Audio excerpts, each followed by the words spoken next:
Morning, Monday, July 29th,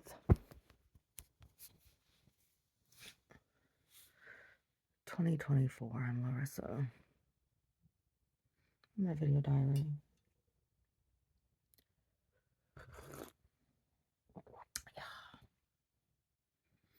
Yeah. Time to drink some skulls. So yesterday was the car show in Saratoga. And, what is that up there on the, there's something on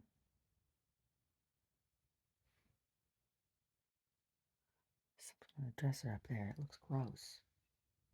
I don't know what it is. Looks like a ball of hair or something. Anyway.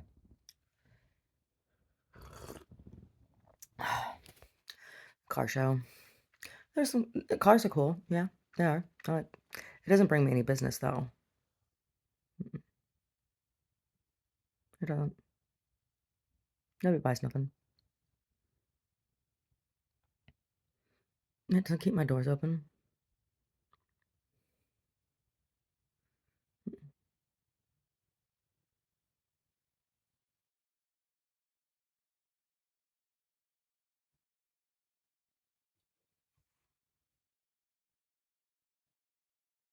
Mm.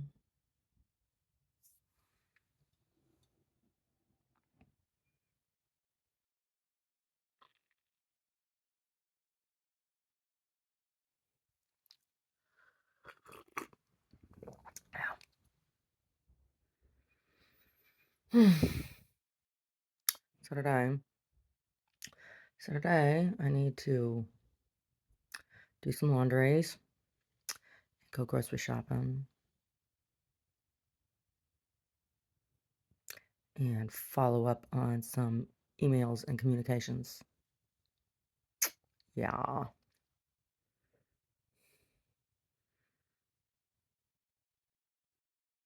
Mm-hmm.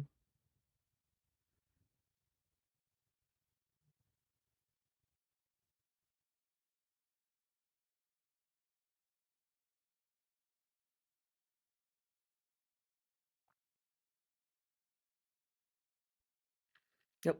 That's what I need to do today. Anyway.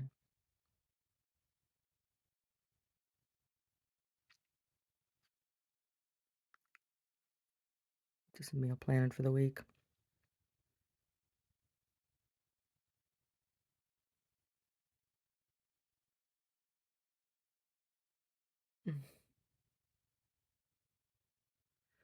Yep. That's what fat girl Larissa needs to do today.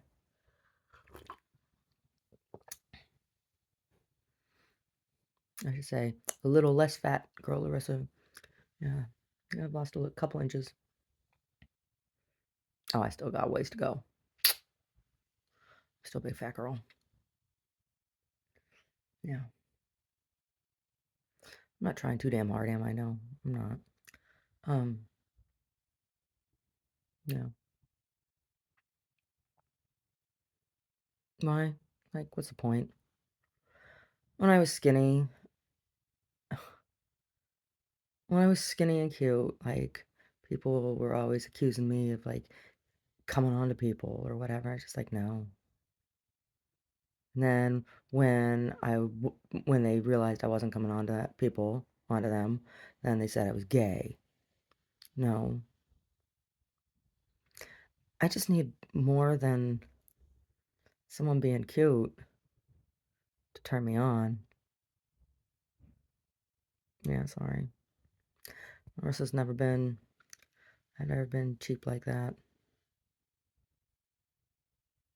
Mm-mm. So I used to sing that song, Golden Threads and Silver Threads and, what is it? Silver Threads and Golden Needles.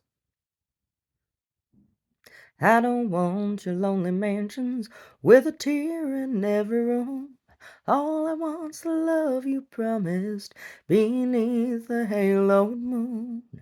But you think I should be happy with your money and your name and drown myself in sorrows while you play your cheating game.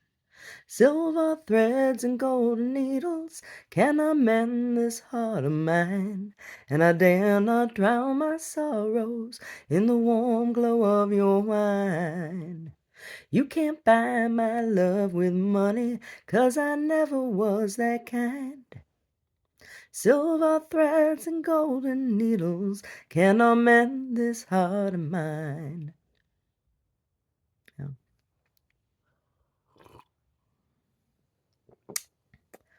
yeah, I sang that song a lot. Oh, we always performed that. Yeah, I used to sing that at that bar. It's the song they always wanted me to sing at at the saloon in North Beach. I hated going to that bar. I only went in there to sing, and because what's his face, Chris Ford said he'd help me find a band, right? And so like there for a while, the first couple months that I went in there, because I went, it was every other Tuesday or something like that. So there for a while, the first couple months, it was like he was auditioning guitar players, right? There were like 3 or 4 different guitar players that um, I played with, right? And the last one was a woman named, her name was Jen. Oh, real. She was a baby butch. Oh, and that was the time that the bikers threatened me, and that biker Shane mm, pressed me up against that wall. Oh my god, forced me to drink that whiskey. Oh yeah, yeah. It was like 2 double shots. He was a big dude, big fucking dude. He was Hell's Angel. It was the Hell's Angel bar, and yeah, yeah. The bartender, old snaggletooth biker bitch. Oh my god. Anyway, he had me pinned in the corner and told me he wasn't gonna move. He says, "It's my birthday, and I'm not moving. I'm not moving till you drink this." And he had these 2 double shots. And at first, I thought he was gonna drink the one shot with me. So I took one of them and went to cheers him. He's like, "Oh no, no, these are both yours." And at that point in my drinking career, that was a lot of liquor at one time, right? I could probably do those 2 shots now and not be falling over. I mean, I'd be feeling tipsy, but I wouldn't be falling over. Well, I did those two double shots, and because he told me, because I at first I started to sip. He's like, "No, no, no, you gotta." He said, "You gotta slam that." Um, yeah, so I slammed those 2 shots, and I'd already had a beer. I'd had one beer. I had a PBR, so I was drunk, and there was something in one of them, right? Um, because I also felt like um, real dizzy, and I couldn't drive after that because normally after I performed, I'd stay and listen for a couple songs or dance, and then I'd leave and come home so I could be home out of the city back to Oakland by no later than 7, right? So I got there, like we'd get there for setup. I'd get there with the band like around 4, no, 3:30, 3:30, and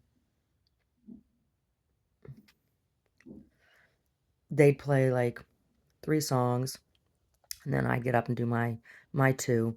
Usually did Silver Threads and Golden Needles, and what was the other one? Patsy Cline. Patsy Cline Crazy. Those are the 2 that I did at that bar. Crazy. I'm crazy for feeling so lonely. Crazy. Crazy for feeling so blue. I knew you'd love me as long as you wanted. and then one day you'd leave me for somebody new. Yeah, so those are two songs that I did that bar. And then I get down, like they made this big deal about calling me up on stage. Now here comes Larissa. You know, I have my goofy little outfit on and my shorties. I had my shorties, and then I had those big, tall 1980s Western boots, those ones that had the lizard toe. I got rid of those. Anyway, yeah. Um, Sometimes I miss those boots. Those are really well made. I bought them. I bought them used. They were vintage. They were real vintage 70s boots. Um, yeah.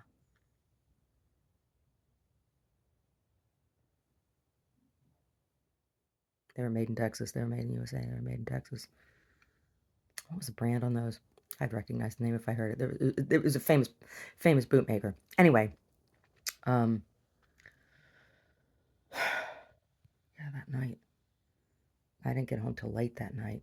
So after I slammed those two shots, then he like grabbed Shane grabbed me, and there was a whole bunch of biker bitches there that that day in particular, and they were kind of threatening me. And the one gal, she was a real bruiser, and she had me kind of like we were standing right out in front of the club, which was kind of the entrance to the club was kind of in an alley off of whatever that main street is there in North Beach. I don't remember. Anyway, because I'd park up the hill, I had to park on an angle up the hill, and she had me kind of cornered. There was like a little alcove nook, and oh god, and he was kissing on me, and it was so gross. So Chris Ford comes over, and because I could hardly stand at this point, and he's like, you can't drive. I'm like, no, I can't. He's like, well, let's go get some food. I'm like, okay. Like I was in no position to say yes, no, fuck you, kind of thing. Like I was drunk, and I think there was something in. I think I was drugged too. So we um, went down around the corner. There was that cafe. There was this cafe that was on the corner. I can see it. I can't remember what it was called. Can I see they served Italian coffee and um, deli and sandwiches and salads and pasta salads kind of thing, um, and gelato. We went down around past that. He's like, there's a bunch of pop-ups tonight. I'm like, pop-ups is when pop-ups were new, and they had them in San Francisco, like in some of the vacant buildings that the city would give short-term permits, like for a weekend or whatever, or 3 days or whatever it was. And so there was this one big empty building that had like four different pop-up restaurants in it, like little mini kitchens. And so we went there, and it was a Asian fusion. We were sitting out on the sidewalk. They had sidewalk seating. They had these booths, and they were like retro 50s sparkly coated green and blue and purple. We were sitting at one of these tables, and I was sitting on the bench, and he slid in. He was this fat ass dude. He slid in next to me and wrapped his arm around my waist, and I couldn't, I had nowhere to go. I was kind of disoriented because I wasn't sure where my car was at that point. I wasn't able to drive. I wasn't sure I was even able to walk without being held up, because he had to hold me up while we walked to that restaurant. I was a mess.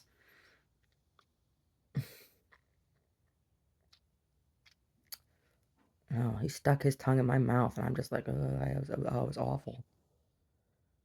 I've been waiting for this for a long time. And I was like, oh my God.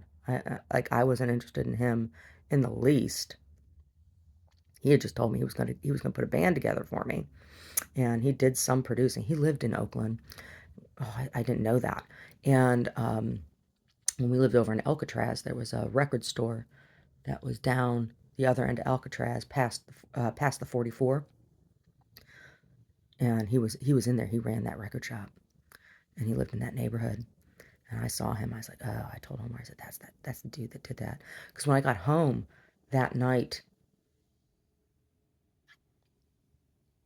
we were still living on 36th Street when that happened. Because I was working at the fabric store. I was working at that fabric store up in Piedmont.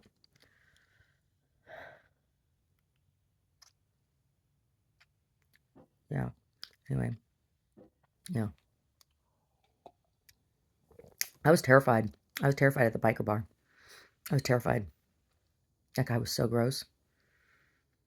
And the old biker bitch behind the bar, she was laughing. They thought that was funny as hell.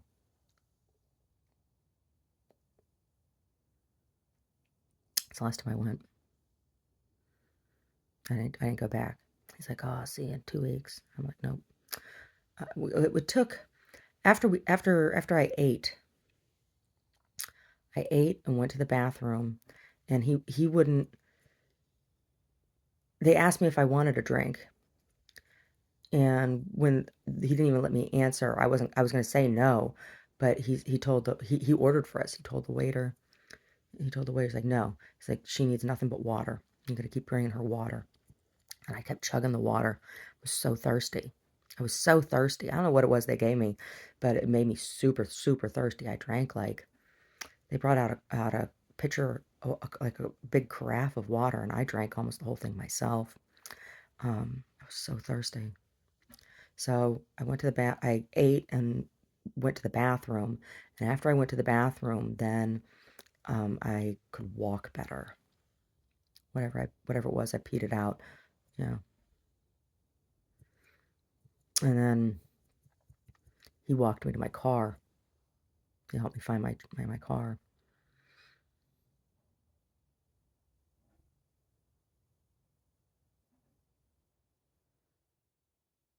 Focus, the yellow Focus.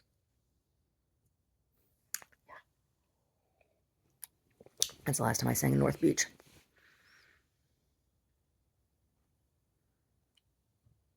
Stuck to Oakland after that.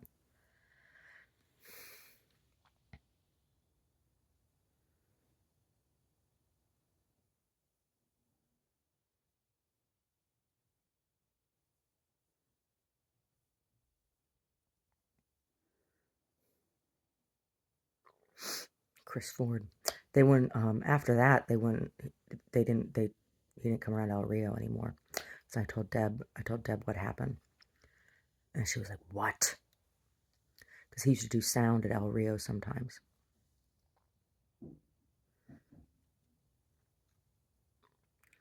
And then didn't see him for a while. They told him he wasn't. I guess he was told. I guess he was told he wasn't allowed around.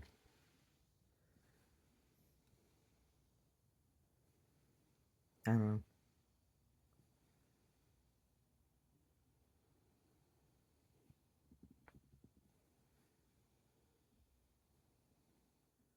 I was never a real big drinker at the bars.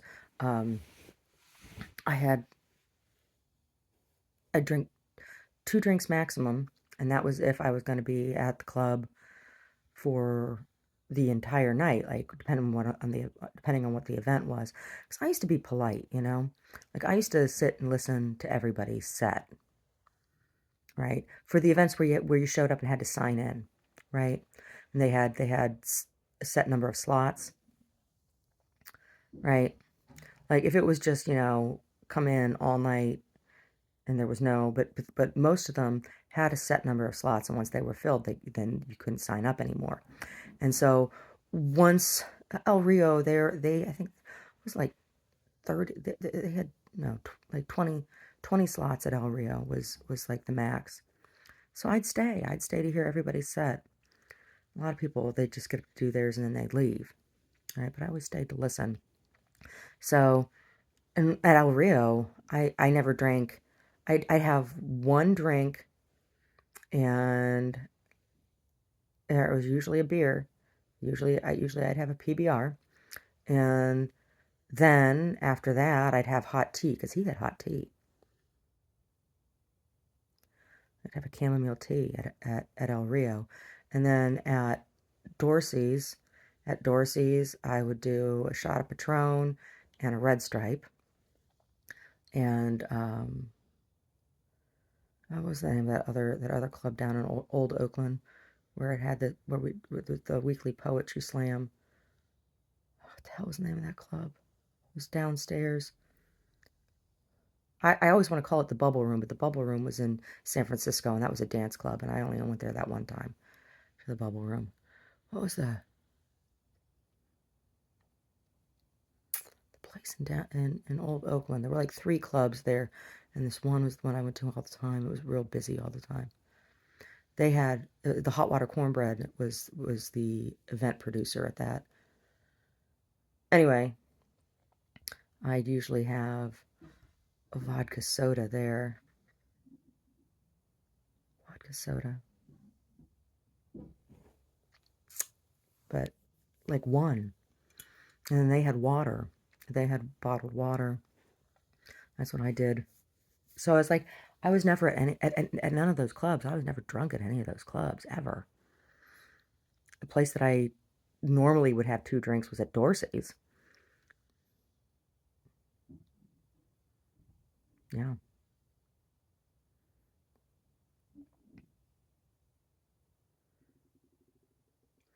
And a lot of nights, Champagne Cleve bought me my first drink. Yeah. A lot of nights. Not if he was there. He was always there. Cleve was always there. He practically lived there. Oh my God. Yeah.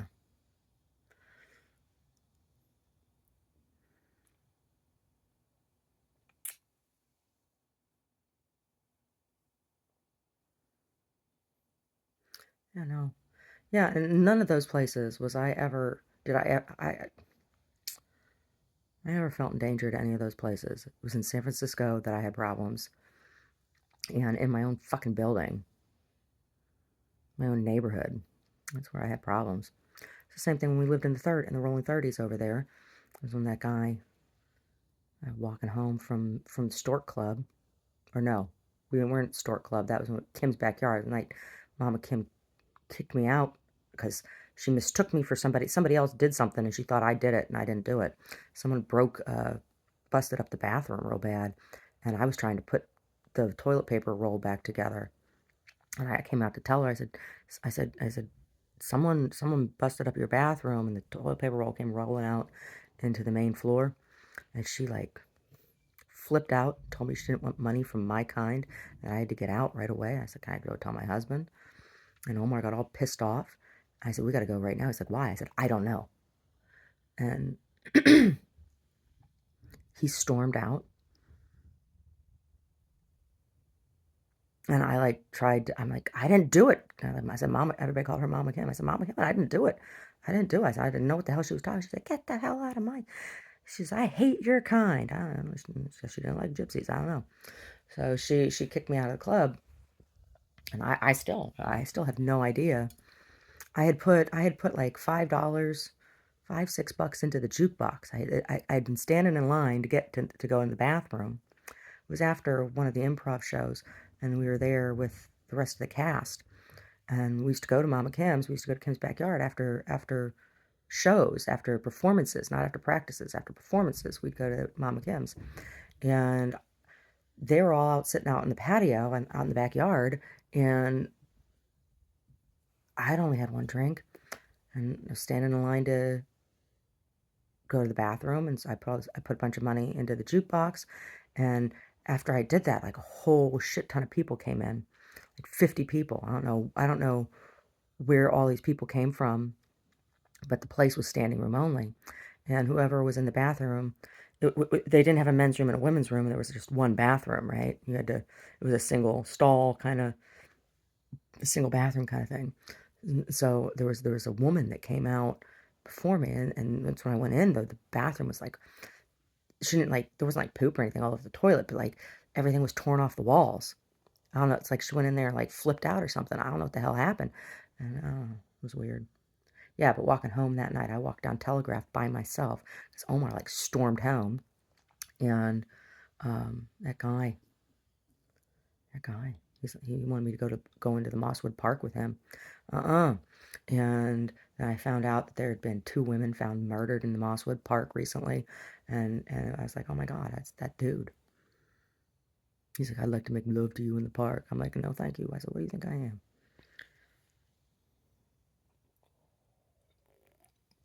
And then Dawn, next door neighbor Dawn, she came walking in her pajamas down around the corner. We were standing on the corner. I'm yelling at this guy, and she had a hospital gown wrapped around her. She'd been in Alta Bates in the emergency room. She had had a migraine, and she'd been in the emergency room for like 2 days with this migraine. And they I don't know what the whole story was, but she had a hospital gown on and everything, and she had these big like fuzzy slippers, and she was like walking at me, and she goes, "Hey," she goes, "you look like you need somebody to walk with you." I said, "Yes, that'd be nice." And so then we walked back to the house because I didn't want him to know which house I lived in, and he took off running. I said, what are you? She said to me, she said, what are you doing out this late? I said, I had to walk home. She said, you walk home by yourself. She said, where's your husband? I said, oh, he walked home before me. I said, what are you doing out this late? She goes, oh, I just got out of the emergency room. I've had a migraine for 2 days. I'm like, what? Whatever. That guy would have killed me.